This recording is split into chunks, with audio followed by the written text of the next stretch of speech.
Assalamualaikum warahmatullahi wabarakatuh. Jumpa lagi bersama Ujung Kandang Channel dunia peternakan yang berusaha mengedukasi dan menginspirasi.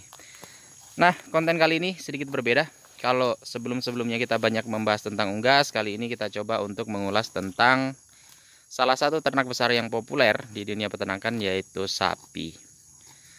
Ini adalah sapi Bali, salah satu jenis sapi Indonesia yang cukup populer karena memiliki produktivitas yang tinggi, kemudian daya adaptasi yang tinggi, serta juga tentunya memiliki nilai ekonomi yang cukup bagus. Di tempat kami yang populer sapi Bali ya, untuk sapi-sapi besar seperti Limousin, kemudian Angus, Brangus, Brahman, dan yang lain-lain masih jarang. Karena daerah kami memang daerah terpencil yang letaknya di pinggiran dari Pulau Sulawesi. Nah, kita akan mengulas tentang ternak sapi ini, terutama untuk di pedesaan, sangat bermanfaat sekali, sangat membantu petani dan peternak, karena memang ternak sapi ini selain digunakan sebagai komoditas jual beli, juga digunakan sebagai tabungan untuk jangka panjang. Hampir semua warga pedesaan memiliki ternak sapi, dan aktivitas rutin masyarakat pedesaan seperti yang kami lakukan pada sore hari ini, yaitu angon sapi atau menggembalakan sapi. Karena memang untuk di daerah pedesaan, sapi ini menjadi bisa dibilang menjadi barang wajib untuk dipunyai oleh masyarakat, karena kalau kita nggak punya sapi, kita akan kesulitan ketika membutuhkan uang sewaktu-waktu. Kemudian kadang sapi ini juga digunakan dalam membantu kegiatan-kegiatan pertanian seperti membajak, kemudian menarik gerobak, menarik kayu dari hutan, dan yang lain-lain. Jadi memang sangat bermanfaat.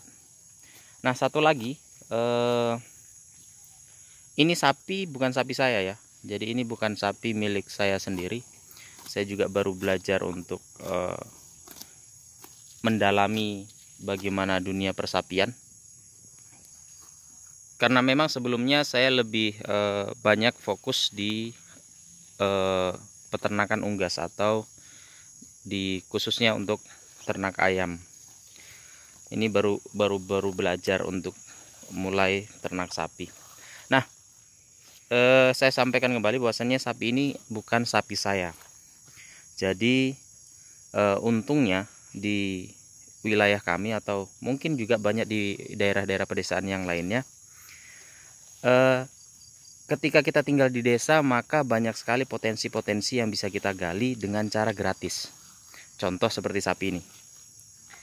Jadi ini adalah usaha yang banyak dilakukan oleh masyarakat di tempat kami, tanpa modal tapi bisa untung jutaan. Dengan cara apa? Dengan cara pola gaduh atau pola bagi hasil. Nah, pola gaduh ini sudah diterapkan dari zaman nenek-nenek moyang kami dahulu. Bahkan sebelum saya lahir, pola seperti ini sudah ada memang dan diterapkan oleh masyarakat. Bahkan kebanyakan masyarakat yang saat ini punya sapi banyak itu awalnya adalah dengan pola gaduh seperti ini. Karena ini nyaris tanpa modal. Kita nggak usah beli sapi, kita nggak usah beli lahan, tapi bisa punya sapi. Nah, pola gaduh yang diterapkan di tempat kami biasanya adalah ada orang-orang yang memiliki uang yang lebih, memiliki perekonomian yang lebih, ingin menyimpan uangnya dalam bentuk ternak. Karena ketika disimpan dalam bentuk ternak, maka akan berkembang dengan baik dan bisa menjadi investasi yang cukup menjanjikan. Sedangkan kalau disimpan dalam bentuk uang, terkadang kena inflasi, sehingga sedikit merugikan kadang kalau jangka panjang. Olehnya itu, banyak orang-orang yang berada, orang-orang kota biasanya, yang punya jaringan di desa, mereka memilih untuk menyimpan uangnya dalam bentuk ternak. Nah, ternak inilah yang kemudian dipelihara oleh warga pedesaan. Polanya adalah biasanya ini anak pertama untuk si pemelihara atau si penggaduh. Nah, contohnya ini saya baru mencoba dua ekor betina, dan ini dua anak ini sudah bagian saya. Ini jantan dan betina. Jadi dalam waktu 2 tahun, maka si penggaduh atau si pemelihara memiliki jatahnya sendiri. Nah, ketika sudah punya jatah sendiri, maka si induk yang digaduh itu boleh dikembalikan atau mau lanjut dengan pola yang sama. Anak yang ketiga nanti untuk si penggaduh, kemudian yang keempat untuk si pemilik. Biasanya pola seperti itu akan bergulir terus, tergantung dengan si pemelihara, dia mau lanjut atau mau dikembalikan. Nah, ini nyaris tanpa beban dan tanpa biaya, karena di pedesaan juga lahan-lahan kosong seperti ini masih banyak. Jadi kita nggak perlu beli lahan kosong, tinggal kita buat gembalaan, atau kalaupun kita nggak punya waktu untuk menggembalakan, kita bisa carikan rumput-rumput liar di wilayah-wilayah perkebunan atau pertanian. Atau kalau kita punya lahan yang cukup, bisa kita tanam rumput sendiri. Seperti itu. Jadi ini cukup menguntungkan untuk kedua belah pihak. Jadi dari segi peternak atau petani bisa diuntungkan dengan kerjaan sampingan. Toh sapi ini tidak membutuhkan banyak waktu. Tidak membutuhkan banyak waktu dan banyak perhatian. Cukup pagi sore saja. Pagi kita gembalakan 1 atau 2 jam. Kemudian sore biasanya saya carikan rumput untuk persiapan dia ke malam. Nah, seperti itu. Ini mungkin bisa juga ditiru oleh sobat-sobat ternak yang lainnya. Kalau memiliki uang yang lebih, bisa ditabung dalam bentuk tabungan ternak seperti ini. Supaya apa? Supaya uangnya tidak habis, uangnya tidak hilang, justru akan bertambah. Begitupun kalau untuk teman-teman yang ingin cari penghasilan tambahan, bisa mungkin cari orang yang punya uang lebih, coba untuk tawarkan pola seperti yang saya sampaikan tadi.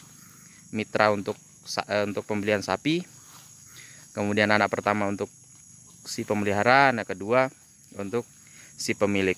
Jadi diuntungkan dua-duanya dan tidak akan ada yang dirugikan. Seperti itu. Yang penting sama-sama amanah. Jangan sampai nanti tidak amanah, kemudian sapi yang ada dijual atau dipotong atau diapa. Nah, itu yang parah. Oke, sekian, semoga dapat menginspirasi, semoga dapat memotivasi. Intinya adalah ketika kita mau bergerak, ketika kita mau terus untuk berjalan, maka rezeki itu ada saja di tengah jalan. Jadi jangan berputus asa karena keterbatasan, bilang nggak punya modal, kemudian tidak mau usaha, hanya berpangku tangan. Jangan seperti itu ya. Masih banyak jalan-jalan rezeki dengan cara yang halal yang bisa kita dapatkan. Oke, sekian dari kami. Salam cinta dari ujung kandang. Assalamualaikum warahmatullahi wabarakatuh.